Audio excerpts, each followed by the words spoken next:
Alrighty, guys, welcome back to Keith's Hot Takes. And on today's show, I got my guy Ruff from Time Out Sports on my Super Bowl preview show. Ruff, how you doing today, bro?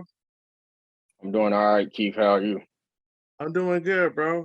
First on the show, I thought we would recap the Duke and North Carolina game because you sure was retweeting and liking a lot after the game Saturday night. I thought Twitter was going to restrict you. You was liking and retweeting so much. But as we know, Duke beat North Carolina 87 to 67, unfortunately. They put it on us pretty nicely. So, Ruff, what were your thoughts about the game?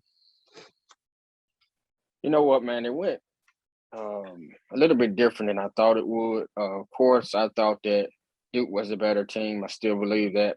But I thought it would be a closer game, being that it's the rivalry, the best rivalry in sports. Um, we know that Armando Bacot got two early fouls, and which some UNC fans would say changed the game. I mean, I guess you could argue that.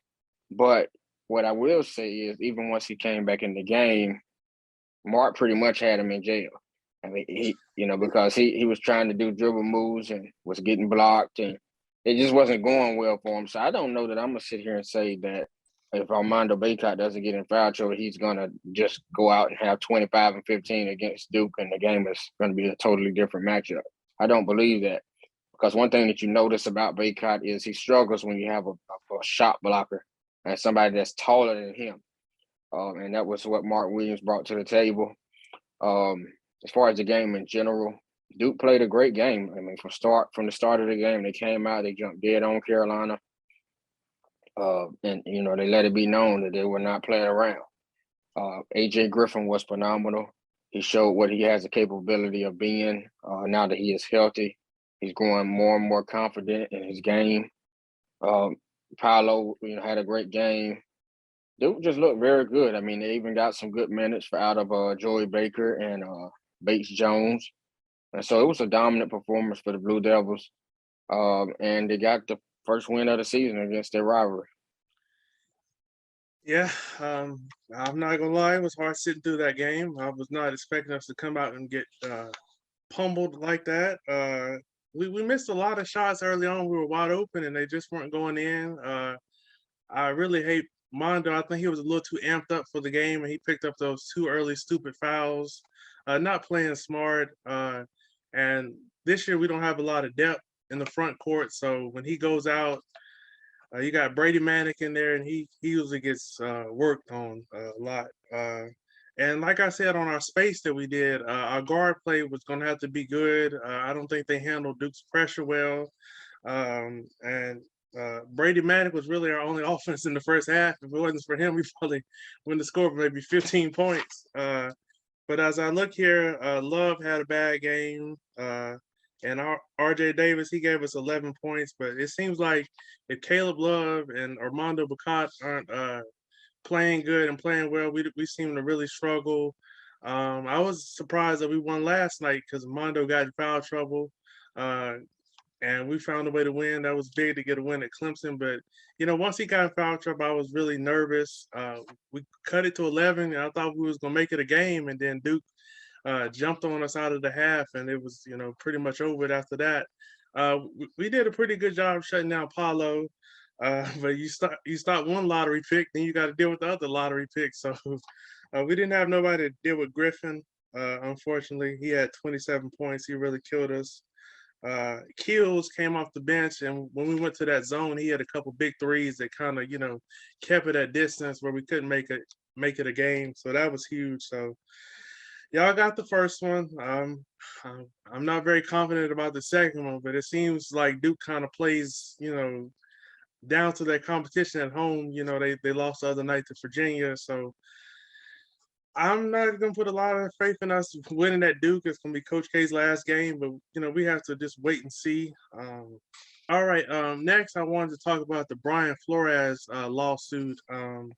Some of the things that he stated in his lawsuit were that the Miami Dolphins owner Stephen Ross offered to pay him $100,000 for every loss.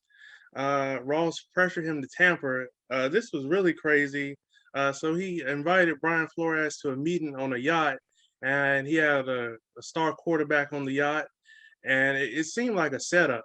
and I'm glad Brian Flores left once he got there because if they would have got busted, they would have blamed him for it. And then Bill Belichick messed up. He sent the text message to Brian Flores, and he was trying to send it to Brian Daboll, who is the Giants' new coach. Brian Flores just wants more black coaches, black coordinators, more black people to get jobs in ownership positions and stuff like that. So I'm hoping this lawsuit, I'm hoping some change comes out of this lawsuit. What were your thoughts on the lawsuit, Ruff? Yeah, man, it was actually very surprising that he came out and did this lawsuit, especially during this time, as he's a coach that's still in the running for some jobs. So I was a little bit surprised by it, but I'm not upset about it at all, as this is a major problem in the league. Uh, we have so many African American players. I mean, the percentages are very high, but yet they refuse to give us employment as a coach. Um, and then we don't even have ownership either. And so it's something that needs to change. It's unacceptable. It does look like racism, and it sends a very bad message. So I'm not upset about Brian Flores' decision at all. I hope that he is successful, and I hope that some of the other coaches that have experienced some things and can also notate it, not just say what they feel is racist, but if you have some evidence, that's going to be pivotal. If they have some evidence, I hope they'll join him in this fight, and I hope that we can see a change. Because, like I said, I mean, even in the NBA, you have a higher percentage of coaches that are African American, but it wasn't that way for some time. It recently changed. And so, why can we be your star quarterback? Why can we be your star running back, but we aren't smart enough or good enough to be head coach of a football team? Yeah. I don't understand it. Yeah, and what's surprising about the Dolphins firing Brian Flores? He's coming off back-to-back winning seasons. They haven't had that since 2002, 2003. Uh, I don't know what else the owner really. It seemed like he was upset that Brian Flores, wasn't bending the rules and doing the crazy stuff he was asking him to do. And once he was doing that, he thought Brian Flores wasn't listening. He was being hard headed. But the stuff he was asking him to do, that's just crazy. And Brian Flores says he's a man of integrity, and he's not going to do that crazy stuff that he was asking that Stephen Ross was asking him to do. And looking at it, what I think upset Brian Flores to have this lawsuit is all these white coaches who are less qualified, don't have the experience that he had, are getting these jobs. Like Josh McCown was an assistant coach in high school, not even a head coach in high school, and he was very close to getting the Texans job. Thankfully, Lovie Smith got that job. I hope they give him a couple of years to turn that team around because it's going to take a while for him to get that team to be competitive again. They need a lot of work. But guys like Josh McCown getting jobs over him and Brian Daboll, who have never been a head coach. So he was just fed up. And I don't know how Jim Caldwell didn't get a job. Look at what he did with the Lions. He had the best coaching record for the Lions since the 70s. And they fired him after he went 9-7 2 years in a row. Took him to the playoffs twice. So, like you said, I'm hoping some change comes out of this, and I'm hoping Brian Flores doesn't get blackballed by the league for this lawsuit, like Colin Kaepernick. When he was protesting for social change and police brutality, we haven't seen him back in the league since he was kneeling for the national anthem. So we have to see. You brought up the NBA. They had 7 African American coaches that got hired during this coaching cycle, and now we have basically half of the NBA coaches are African American. So hopefully one day we can see that many black head coaches, get opportunities during the coaching cycle. But to see only one get a job during this coaching cycle, and I feel like they only did that because if they had gave the job to Josh McCown, it probably would have been a riot, because he wasn't qualified for the job. And so I was just getting ready to touch on that. The Jim Caldwell. It's funny you brought him up. you go ahead. You wanted to talk about that? Go ahead. Yeah, briefly. Jim Caldwell, I met at the ACC tournament. Was that 20? Was it last year or 2021? I can't remember. But anyway, real nice man. And like you said, a good football coach. He had the results. And then what makes me upset about it is you fire him and you bring in Matt Patricia, who won the same amount of games in 2 years, basically, that Jim Caldwell won in one of his seasons. I just don't understand the short leash that the African American coaches get. And then once they fail, they have to, climb over leaps and bounds to try to get another opportunity. They do whatever they can in the NFL to give a Caucasian another opportunity. But African Americans, once they get one strike, it's a saying, 3 strikes and you're out. No, African Americans get one strike and they're out. And that's a joke to me. Yeah, it seems like they have higher expectations for African American coaches than white coaches. And ever since the Lions have fired Jim Caldwell, if I'm not mistaken, I think they've been picking in the top 10 of the NFL draft every year since they let Jim Caldwell go.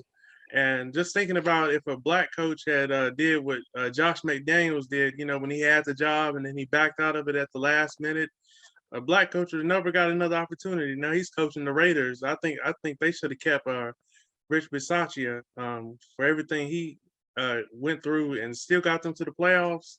And it seemed like the players really liked him. I don't know how you can keep him as your coach. He showed you he can handle adversity because it seemed like every other week they had a player getting arrested or suspended. And yeah, so like you were saying with Jim Caldwell, he he he did this with the Lions, and we know the Lions have been bad for a very long time. And he he had 3 out of 4 winning seasons with the Lions. He went 7-9 one year, but I mean the Lions. My whole life since I've been born, they've been bad. And the 4 years they had him, they were respectable. I think they won the division one of these years, if I'm not mistaken. So yeah, I was very shocked when they fired him because I'm like, why do they have higher expectations for us? But a white coach can go 4-12 for 4 straight years and keep his job. But if we do that for one year, they're so quick to give up on us. Another great example would be David Culley. He was showing progress with the Texans. He got him to 4-12. I didn't expect him to win a game this year, and for him to win 4 games with the Texans, and they fired him after one season. That didn't make sense. And I didn't know this, but the other day, Eric Bieniemy, one of his family members, had tweeted out that they were surprised that he didn't get the job. I didn't know he was from New Orleans, so that would have made sense for him to get that job. They went with Dennis Allen, so I don't know why Eric Bieniemy is not getting the opportunity. Because he's been a part of a team that's been to the Super Bowl, 3 years, and they've had a lot of success since they had Patrick Mahomes as their quarterback. I don't know what's going on in these interviews where he's not getting an opportunity. I was a little concerned because after they blew that big lead, I felt like he may get passed over this cycle. But I felt like the Saints' job was his, and then they hired Dennis Allen at the last hour, and that caught me off guard. So, like we said, I just hope we can get some change out of this, and maybe next year, because this year it was a failure. Maybe once this lawsuit goes through, maybe we can get some changes next offseason with the coaching cycle. So we just have to see. So why don't we go ahead and preview the big game? It's gonna be weird not having Tom Brady in the Super Bowl this year. It's good to have some young, fresh faces in the Super Bowl. So this Super Bowl matchup between Sean McVay and Zach Taylor. Sean McVay is 36 and Zach Taylor is 38. This is the youngest head coaching matchup in Super Bowl history. And Joe Burrow has a chance to do something that no quarterback has ever done. That's win the Heisman, a national championship, and a Super Bowl. And he has a chance to do that in 3 years. So that's going to be crazy if he does that. The Bengals are 0-2 in the Super Bowl. They last appeared in the Super Bowl in 1988, and the Rams are 1-3 in the Super Bowl, and their last appearance was in 2019. So, Ruff, how do you think this game is going to play out? And I'm looking forward to it, man. It's going to be a good one, I believe. I think that the Rams are the better team. I think that they will come out and take a lead. I'm not saying a big lead, but I think they'll come out maybe 10-0 or 10-3, maybe after the first. And from there, the Bengals will face a little bit of pressure. They'll feel like they have to, keep up, and they will. I think that Aaron Donald is going to be Aaron Donald in this game. He's going to find ways to beat the double team and be successful getting to the quarterback, because that's one of the things that you can do with Joe Burrow and that offensive line. We know that they gave up 9 sacks early in the postseason. To the So if Aaron Titans. Donald and Von Miller, Leonard Floyd, if they can get to the backfield and sack him. But one of the things they're going to need to do is, if you get back there and sack him, force a fumble or something. For sure. Because he got sacked 9 times and he didn't lose the ball 1 time. So that That's was crazy. impressive on his behalf. Yeah. Yeah, that was impressive on his behalf. But I think the Rams will win. I think OBJ will continue to play well as he has in the postseason. Cooper Kupp is going to be Cooper Kupp. I think they'll try to limit him. But in the end, he may not have the 9 catches for 125, but I think he'll make the plays that's necessary. I'm looking for Van Jefferson and do something this week, have a big play. He's not really a guy that they're targeting 4 or 5 times, but he can have that 30 or 40-yard catch, and I think it's going to happen in this game. When you look at the Bengals side of the ball, Jamar Chase is a monster. I think that Jalen Ramsey is going to have to get on him, even if he doesn't start on him. Come second half when it's money time, I think Jalen Ramsey is going to have to try to shadow him and try to take him out of the game. T. Higgins can play. I think he'll be more the focal point in this game as they try to limit Chase. It's going to be interesting to see what happens with C.J. Uzoma and Tyler Higbee. Yeah. Both of them have MCL injuries. I believe both will try to play, but even if they play, how effective, comfortable and effective will they be able to be? That's going to be very important. So, like I said, at the end of the day, I'm going with the Rams. I think the Rams win by a score of, you know what, I'm going to say 31-27 Rams. Well, I'm going the opposite way. And Joe Burrow, I trust, man. That's a cold brother right there. It's just something special about this team. I don't know what it is, but they've been the underdog all postseason long, and they've just found a way to win. They're gonna have to find a way to stop Aaron Donald. I feel like he's gonna be a man possessed because they got to the Super Bowl a couple years ago and they came up short. So it's going to be difficult. It's in the Rams Stadium, even though it's not really a home field advantage, because it seems like the away team always comes in and has more fans than they do, which is crazy. But yeah, I just think Joe Burrow, he finds a way. I'm really intrigued to see Jamar Chase and Jalen Ramsey go at it. I think Jalen Ramsey is going to be on him the whole game, and I think that's going to be must see TV right there. And like you said, if the Rams, I'm pretty sure they're going to get to Joe Burrow because, like you said, that offensive line is horrible for the Bengals, but they found a way to get to the Super Bowl with a bad offensive line. So, but like you said, when the Rams get back there, try to get that ball from Joe Burrow because in a game like this, a turnover could swing the momentum and be the deciding factor. But I think the Bengals, they're going to have to get some pressure on Matthew Stafford. He doesn't seem to do well if you can, make his pocket uncomfortable, make him have to step up. Because I don't think their secondary can guard Odell, Cooper Kupp. I think that's going to present some problems for their secondary. Whoever Eli Apple is on, I think they're going to cook him. He talks a lot on Twitter. So I know Odell or Cooper Kupp, I know they're going to be looking forward to shutting him up. So the key for the Bengals, they're going to have to get pressure on Matthew Stafford. And I think Joe Burrow on third down make some timely throws and keep drives alive. And, maybe play keep away from that Rams offense because they're explosive. I could see this game being a shootout. Both teams have high explosive offenses. But I'm going to go Bengals 31-28. I'm going to have them kicking a walk-off field goal at the end. I'm looking – go ahead. I was just getting ready to talk about the field goal units. That's going to be something to keep an eye on because the Bengals, if it comes down to kicking field goals, the Bengals will win the game. I don't trust Gay No, for I don't the either. Rams. No, he missed a kick earlier this season that was like 40 yards and it was short. You normally don't see a guy short on a 40-yard kick. So, and the Bengals kicker McPherson, he's been on fire. He's So I cold think if it blooded. comes down to the field goal kicking units, the Bengals will have a good chance. Yeah, for sure. I saw a stat on SportsCenter the other day. In games where it's decided by 3 points or less, teams who have won like all three of their games in the postseason, they've all won the Super Bowl. So if this game is close late and the Bengals have a chance to, take the lead, history says they're gonna win it. Because I thought the game the other week, 2 weeks ago when they were playing the Chiefs, I thought it was gonna get out of hand because Kansas City they were moving the ball up and down the field, and then for some stupid reason, they thought it was a good idea to try to go for it with 5 seconds left in the half, and they didn't get no points. And that was a deciding factor because now the Bengals win in the halftime with the momentum.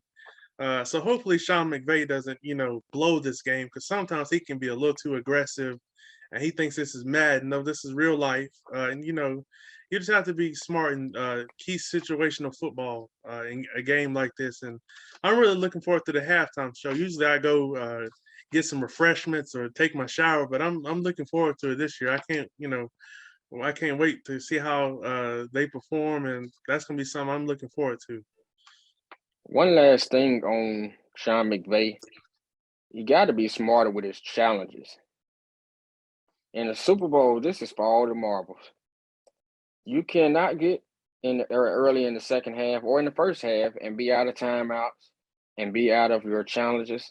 They're going to have to be very strategic. Both sides of the ball, both teams need to be strategic in using their timeouts and keeping that challenge, because you don't want to come down to the fourth quarter and it's a play that looks like it should be, incomplete. It was called a catch or whatever the case may be, and you don't have a challenge left. That can't happen. Yeah. So they got to be. Both teams are going to need to be strategic in how they use their timeouts, how they manage the clock. Like you said, it's going to be important that they take care of the ball. Whichever team does that the best, I think will win. But other than that, I'm looking forward to a great game. Like you said, the Super Bowl halftime show is going to be fun. Got some big names, names that we know. And so I'm looking forward to it. Yeah, what is it? Eminem, Kendrick Lamar, Dr. Dre, Snoop Dogg, and Mary J. Blige, if I'm not mistaken, right? I think Yep. I think I got everybody. So I can't wait to. I hope Kendrick. I hope he put out some new music soon. I need some new music from Kendrick. But yeah, that halftime show is gonna be crazy. And I hope Ice Cube comes out there. He's from the LA area, so hopefully he come out there with Dre and they bump some old school music. So yeah, I'm looking forward to that. Thank you for joining the show today, bro. You want to tell everybody where they can find you on social media and follow all your pages? So for me, my personal Twitter page is at DARUFFWAY with the underscore. That's at the rough way underscore. And then you can follow my podcast page is at Timeout Sports 3. That's on Twitter. Again, at Timeout Sports 3. Sports is all caps. And then also I'm a big advocate for the WNBA. Yes, I sir. believe it's time for us to, as a whole, support that league and help it to continue to grow. And so I'm running I have a Facebook, I have a Twitter and an Instagram page, which is named WNBA League Fits. And that page is just simply highlighting the fashion of the ladies in the league. You can follow the Twitter at Fits underscore WNBA. You can follow the Instagram page at WNBA League Fits. And the Facebook is WNBA League Fits. So yeah, if you want to tap in with me, and those are the places that you can follow me at. Yes, sir. And Ruff does some cool things. He has some games and stuff that he plays on his Timeout Sports page with the fans. So y'all just tap in with Ruff and support him and his podcast. And thank you again for joining the show, bro. It's always fun chopping up with you, talking sports, and I'll be in touch with you soon. No problem at all. Have a good one, and let's enjoy a great Super Bowl this week. Yes, sir.